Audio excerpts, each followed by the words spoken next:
মানুষের মৃত্যুর সময় দুইটা অবস্থা হয়। যারা জাহান্নামী হয় তাদের রূপ নেয়ার জন্য একদল ফেরেশতা আসে বিকট শব্দ করতে করতে। ভয়ঙ্কর তাদের চেহারা, ভয়ঙ্কর দুর্গন্ধ, তাদেরকে দেখলেই মানুষ ভয় পায়, ত্রাসে কাঁপতে থাকে। তারা এসে ধমক দিয়ে আত্মাটাকে বলতে থাকে যে, হে পাপাত্মা, আল্লাহর ক্রোধ, রাগ আর জাহান্নামের থেকে বের হয়ে যায়। তখন এই আত্মাটা বেরোতে চায় না, কাফেরদের আত্মা ছোটাছুটি করে অস্থির হয়ে দৃশ্যে জোর করে আত্মাটাকে তারা নিয়ে যায়, নিয়ে জিনে রাখে। আর যারা বিশ্বাসী, যারা আল্লাহওয়ালা, যারা ইমানদার, তাদের জন্য কাফনুন মিন আকফানিল জান্নাত, জান্নাত থেকে সাদা ধবধবে শুভ্র কাপড়ের একটা কাফন নিয়ে আসে।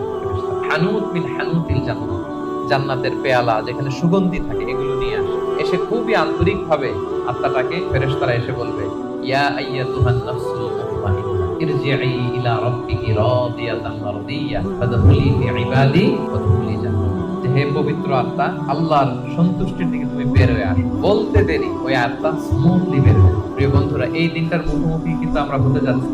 একদিন আমাদের দেহ থেকেও তো আমাদের এই আত্মা বের হবে। আমরা যেন ওই শ্রেণীর অন্তর্ভুক্ত হতে পারি যাদের জন্য জান্নাত থেকে শুভ্র কাপড় আনা হবে। আল্লাহুম্মা আমিন।